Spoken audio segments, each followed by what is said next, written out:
Corporate Food, which was the B-side of the Anonymous record, which was my first 45, was included on a famous punk rock compilation. Steve Fisk, this guy named Jim Stonecipher, who had the band Conch, which was the prog band, and they built a little model schoolhouse out on Cooper Point that was their like studio space. And Paul Tyson, who was in Tiny Holes, and Phil Hertz, drummer. And so we recorded this song, Corporate Food, that was it's totally intense. It was basically Conch sort of doing a takeoff on their idea of punk rock. Sort of a prog hardcore new wave group.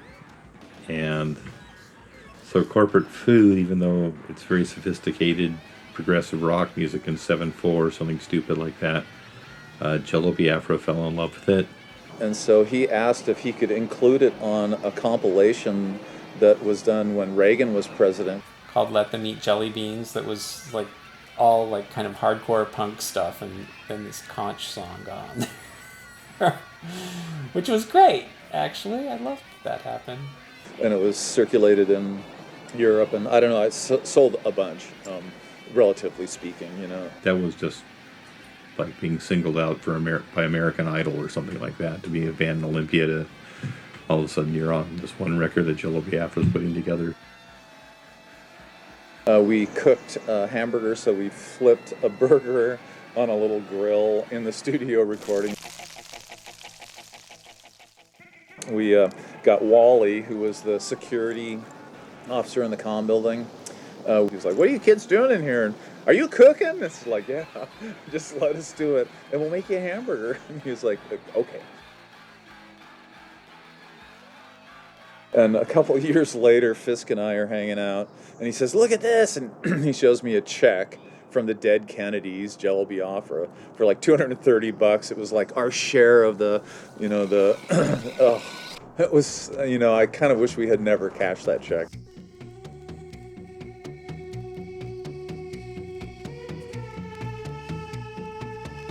On the flip side of that thing was a thing that Steve did in the music tech lab using the Buchla synthesizers and sequencers and him singing, called Snake Attack.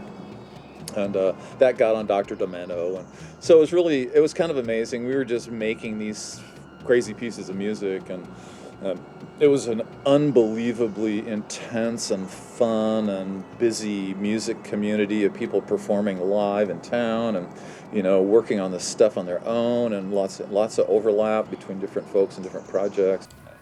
Olympia was not punk rock city yet at that point, so there weren't that many bands, and people tended to kind of like recombine in different little things. When they started talking about forming this band, Anonymous, that was the group that was making stuff for Mr. Brown Records, that we were all recording at Evergreen.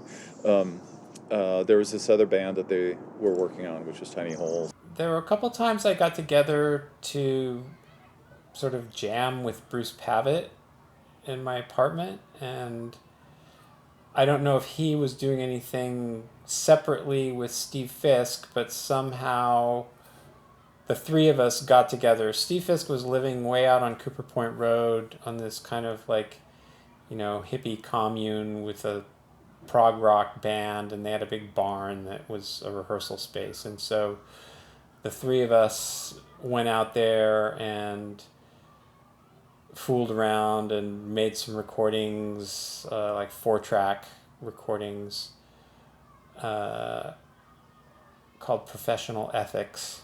This is like a classic Steve Fisk band name, Customer Service Professional Ethics.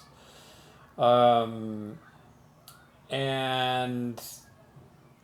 I don't think that trio ever played live, but then there were other people sort of affiliated with that scene, Phil Hertz, the drummer, and Paul Tyson, the bass player. And I don't remember whose idea it was to sort of combine the five of us. I don't know. I have no recollection of how that happened. There was a very ambitious progressive rock band, and I mean a legitimate progressive rock band with a blonde-haired lead singer with an angelic voice that played horns and keyboards, and two guitar players that had one guitar was the Phoenix and the other guitar was the axe that was used to destroy the Phoenix, because there was a whole mythology around the band. And They were heavily into the prog thing. And Philip was the drummer in this progressive rock band, and Paul was the bass player. And the progressive rock band was named Conch. Like wearing capes and things, and you know, it was all very magical, mystical. I got to know those folks and watch them play. Mostly watch them play out there. They didn't play in town very much. And that band broke up, and a few calendar pages fly by, and I ended up with Philip and Paul as roommates.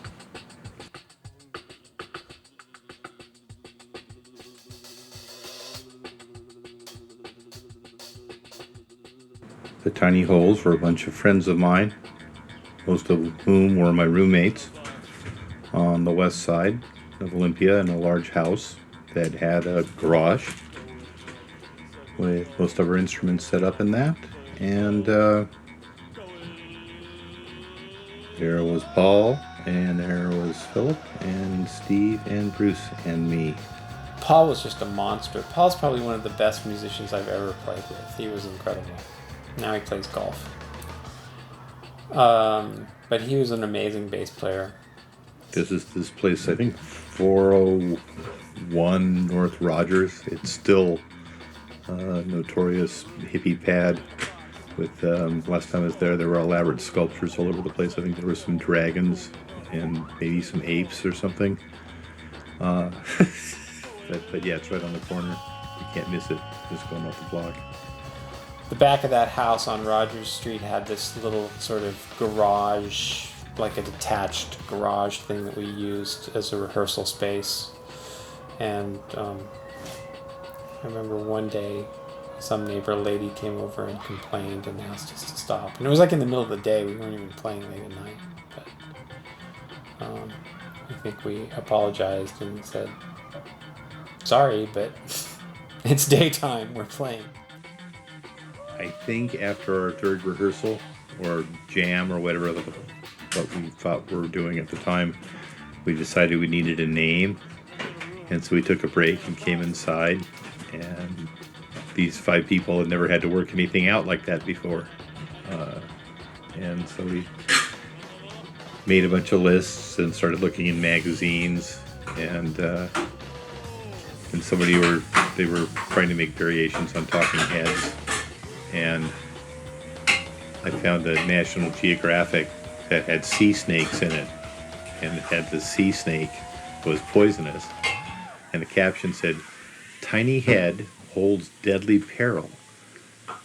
And I thought, tiny head, perfect. Talking Heads, oh, tiny holes. We got to anyway. And it was Philip mostly, but yeah, it went like within a minute and a half. It was Tiny Holes, and I actually thought it was we could keep working on it. There might be some better names coming, but everybody was in agreement. It made everyone laugh. So, there we go. Bless you, Ann. Anyway, so that's where the name came from a National Geographic, sort of. I always thought of Tiny Holes as being some sort of like mashup of Pere Ubu and the pop group a little bit. Not the political piece of the pop group, but the kind of funky groove with screechy noise over the top part of it, and then that tying into the Pere Ubu thing of the sort of squealy saxophones and burbly synthesizer, like sort of not keyboard oriented synthesizer stuff, and the kind of autistic babbling front person kind of deal. I think Bruce was also really into Jad Fair at the time too, from Half Japanese.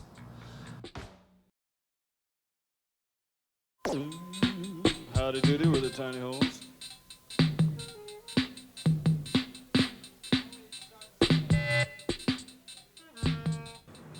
Calvin did a stand-up routine. He had never performed in a place that served alcohol and excluded teenagers, but he he gave this show a pass, and he wore a sports coat and did a bunch of like old jokes, kind of in a line where it was kind of like Andy Kaufman performance art thing, where the delivery was what made the joke work or something like that. And we were one of many bands that night, and they were all really good. And we only played a few times. I thought we played okay that night. It was like a total, straight people bar. I mean, it wasn't like a greener hangout, and it wasn't, it wasn't quite a fern bar, but it was kind of, not quite a sports bar, but sort of somewhere in that world. The joint was stupid. It was like it was Popeyes in Olympia, but it had been this other thing before, and it still was that thing. So it's this big, dumb, long, smelly room with video games. It was not hip, but it was pretty big. And since we were doing that show as a Chaos benefit, I think we were looking for big and something with beer. Since we basically dug up the tape, I've had some dreams of this kind of burgundy-colored, dark, smoky shag carpet that's been saturated with beer and puke for just that kind of moldy smell. So it was just a crappy venue, and I'm not sure who came up with the idea. It was probably Michael Huntsberger to do a benefit for Chaos there. And I'm pretty sure Michael Huntsberger was running the live sound. Michael Huntsberger also lived in that house on Rogers Street, and later became the general manager of Chaos.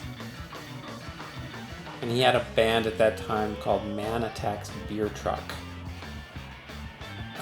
So he was running sound, and Peter was like out in the truck with a mobile 8-track unit. When they decided to do this Chaos benefit at a local tavern on the west side, we decided, let's do a remote. And so we rolled the fucking Ampex MM1000, this like, I don't know, it must be at least 300-pound tape deck, 1-inch 8-track, rolled it into a borrowed truck, stole a console out of the audio lab, wired up with splits for all the stage mics, and I did this recording.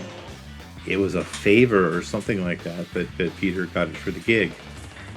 And so it was this crappy club on the west side with the snake running in, and then out to like a real life 1-inch 8-track, which is by today's standards a wonderful way to record a band. I was out in the truck, and sort of the joke was we only had one reel of tape, and we didn't want to change it in the middle of the show. So I told Bruce, Bruce, you have to tell me if, are you guys going to play, through, bang, bang, bang, bang, bang, or are you going to, blather between pieces? Because if you're going to hang out and fart around, we don't have enough tape.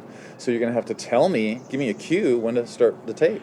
And so at the beginning of the show, Pavis like, we have to tell Peter when to roll tape, So as the evening went on, it became this total joke. Roll the tape. And every single one of those got recorded, so he must have just kept the tape rolling the entire time anyway, so that was ridiculous. So we ended up having to edit out a fair amount of those, but there's still a few that slipped through on the record because they just couldn't be easily and gracefully extracted. And also because, like, some of the people perversely enjoyed them. It's sort of like this repeating joke that becomes funnier and then less funny with each time. And that we had a great audience. You can't hear the audience on the recording, but that was probably gave us the confidence to be the complete fools we were on that recording. And that's something that you younger people don't know about, is the ability to be a complete fool and know it'll only live in people's memories. It won't be on the internet the next day. A terrible handheld recording or something like that.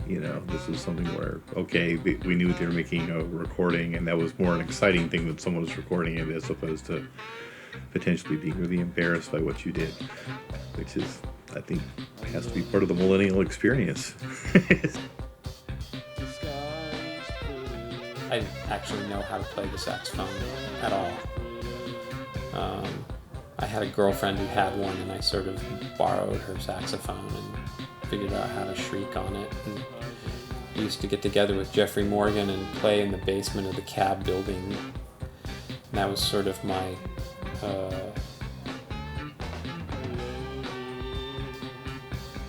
tutelage in free improvised music at the time.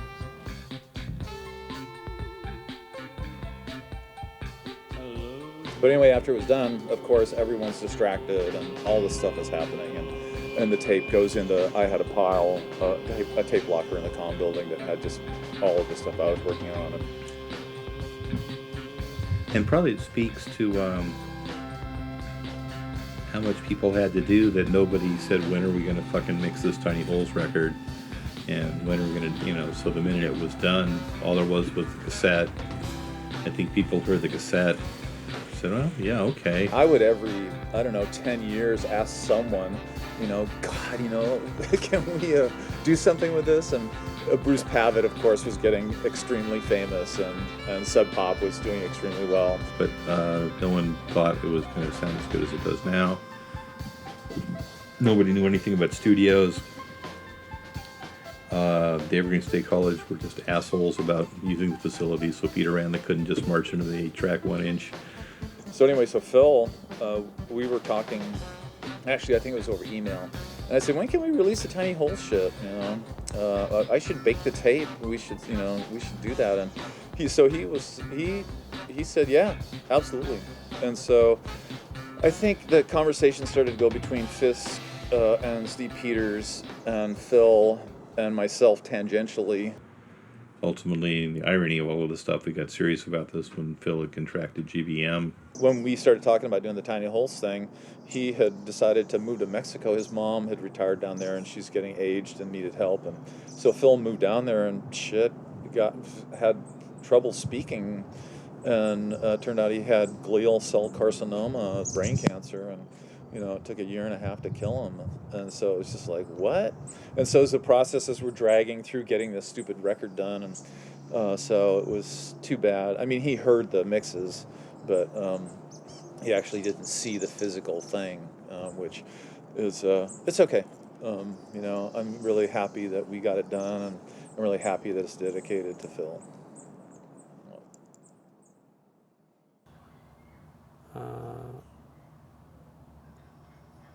It was like profoundly ironic. He went there to kind of live and take care of his elderly mother who just had her 100th birthday last week.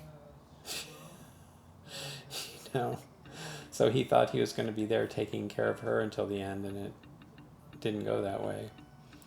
I mean, basically this record exists because of him. He kind of was obsessed with putting it out. And I think the rest of us were like sort of ambivalent about it. But he was really into doing it and really pushed for it, and we all kind of dragged our feet. And then when he got sick, suddenly there was this incentive to really okay, let's crank and make this thing happen. And there was a real effort and hope to get it out while he was still around. And he heard the masters, so he knew what it sounded like, and he saw the cover design. So he knew what it was going to look like. He knew it was actually happening, which was great. But I wish he could have gotten to see the finished thing and hold it in his hands. And if you listen to the Tiny Holes tape, Phil steals the show every single song. I mean, the drums are like doing the silliest things, the things that make you laugh, the things that create all the gigantic changes in between the tracks, the drum machines turning off and on, all this stuff. So it really is Phil to sort of being the most show-off, Spike Jones drummer you could possibly be. And I love that drawing with Peter Bagg. I thought that's not what he looked like when he played it all, but that was sort of the spirit of it. So Phil Hertz was this incredibly funny guy who, I lived in the mods and he lived in a mod near me, and he had a Land Rover, one of those clunky British tin rigs, and he was a great drummer, and he and I were in this hysterical class, the creative process through sound. And we had one room was full of small modular synthesizers, and one room had the bugle and a bunch of tape decks and stuff.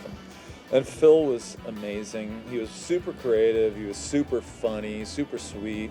He was also a dancer, and he, the only drummer I can kind of compare him to was a lot like Bill Bruford. He was, he really had his rudiments down. It was very good. And so he played in that stupid prog rock band Conch, and he played in other bands on campus. He did sequencing and electronic music stuff and performed live. He was an awesome person, great collaborator, and just a really sweet human being. And whenever I went to Chicago, I'd try to meet up with him and hang out some, and likewise if he was ever in the Northwest, he'd come over and hang out and stay at our house.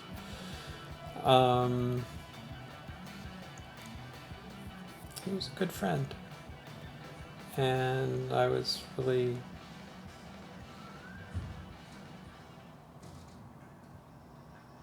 sad when he passed. It was just a stupid thing that nobody saw coming, really, until it was there. So I found the tape in my pile of shit. It finally got transferred. And then, and then we listened to, I was surprised. It sounds actually quite good. Analog formats, it's amazing, it's so old, and it had definitely not been kept in pristine environments, a lot of temperature shifts and stuff. And so anyway, so it got baked, and that sounded amazing, and then everybody started pointing fingers at each other. Who's going to mix it? So I made a pass just really fast. Steve Peters, Phil Hertz, they wanted to know if I wanted to mix it. And I said, if I start mixing it, it may not be done for 5 years, because I'll just keep amending things or tweaking things or what have you. And Dino is a wonderful friend, and I get to work at his studio from time to time, and so this sort of came into a possibility of, hi Jack, can we hire you for real cheap to mix this thing? And of course the tag has always been Bruce Pavitt as the lead singer. People just don't believe that, because no one knows Bruce Pavitt is the lead singer, and so there's no schadenfreude or anything in there, but Jack had to hear what that sounded like, and once that was going on, Jack remembers the 80s as well as anyone, so he kind of got what we were trying to do. And as I like to tell people, Jack became our first victim, in that he fell in love with the Tiny Holes and began extolling our virtues to other people. And of course Jack travels the world in his work, and so in between working on some hardcore band in Rio de Janeiro, we'd pull up the Tiny Holes track and tweak on it for half an hour, and people would walk in and go, what the fuck is that?